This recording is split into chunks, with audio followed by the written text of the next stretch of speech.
Di video ketika pertama kali saya merakit dan mencoba driver mikro ini, saya menyebutkan bahwa secara jujur saya kurang yakin atau kurang sreg untuk mencobanya. Terlebih untuk harga kit siap pakai yang dijual di salah satu toko langganan saya, harga yang cukup lumayan mahal, bro. Tapi singkat cerita, demi menuruti karpet kalian semua, akhirnya saya tetap mencoba driver ini. Namun dengan komponen ala kadarnya, yakni hampir 70% komponennya saya ambilkan dari cabutan driver pasaran yang nganggur di rumah. Komponennya agak bekas gitu, bro ya. Meskipun pakai komponen ala kadarnya, ternyata hasilnya cukup membuat saya kaget dan sedikit heran. Loh, kok iso muni yo? Enak juga suaranya. Kalau di video saya tentang dual driver mikro versus driver Montarbo ini, terkesan suara driver mikro ini middle dan triple-nya terdengar seperti mendem atau tenggelam. Saya rasa enggak juga sih, bro. Middle dan treble-nya tetap terdengar enak dan cukup berimbang di sini. Kalaupun terdengar atau terkesan mendem, karena memang suara bassnya yang lebih dominan dan lebih menonjol dibanding driver Montarbo-nya. Dan di sisi suara bass yang lebih dominan inilah yang menjadikan driver mikro ini jika dipakai untuk mutar musik tanpa bantuan aksesoris audio apapun seperti tone control atau equalizer, dia sudah bisa mengeluarkan nada-nada yang pas dan proporsional. Bassnya itu loh yang benar-benar mantap, jelek, horek ya. Jadi bassnya jejek gitu, bro, jelek gitu. Dan sekali lagi untuk middle dan treble-nya masih cukup untuk bisa mengimbangi suara bassnya.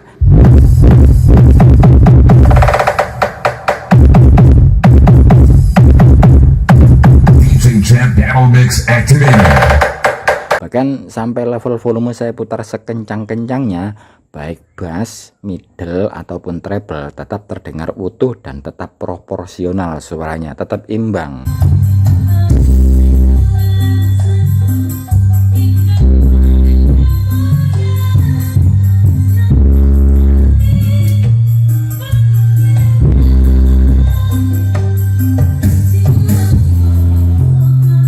Gitu, bro. Jadi kalau terdengar di HP middle dan treble-nya agak mendem karena memang bassnya yang lebih menonjol suaranya.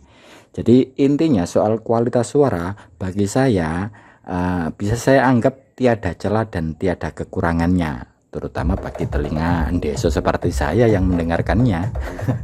Hanya saja ada beberapa hal yang mengganjal di benak saya, bro. Yakni yang pertama, driver ini terkesan lebih cepat panas, khususnya di bagian transistor finalnya. Saya sudah coba turunkan sedikit nilai tegangan biasnya sampai sekitar 0,3 volt, tapi tetap saja tidak bisa menurunkan final yang cenderung cepat panas. Meskipun saya muter musiknya secara pelan-pelan atau nyantai, tetap saja heatsinknya cenderung panas. Sekali lagi, cepat panas. Kalau driver-driver lain umumnya hanya akan mengalami panas jika dia memang sedang bekerja keras, atau sederhananya dia panas ketika level volumenya digenjot dengan volume level yang tinggi dan bebannya berat. Gitu. Kalau diputar pelan-pelan atau kalem-kalem aja, umumnya paling cuma anget-anget saja, atau ya anget mendekati panas gitulah. Nah, driver mikro ini biarpun diputar super pelan, tetap saja lama-kelamaan heatsinknya terus meningkat panasnya. Memang sih heatsink yang saya pakai ini ukurannya tidak terlalu besar, tapi ini lumayan tebal loh, bro. Harusnya ya dengan cara muter yang kayak gini sih nggak segini-gini amat panasnya. Panas pol, bro, kayak steriko ya. Aku ya nggak sanggup untuk memegangnya ini. Jadi untuk driver ini sangat membutuhkan heatsink yang super tebal dan wajib pakai kipas yang anginnya wush untuk menjaga transistor finalnya agar tidak overheat. Kalau bisa ya dipasang AC di dalamnya, bro, biar adem gitu ya.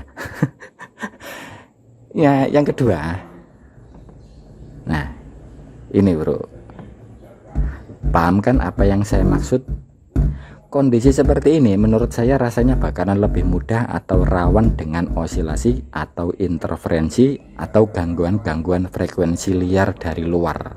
Maksud saya begini, ini bakalan butuh penataan dan pemposisian letak driver yang benar-benar pas di box amplifiernya.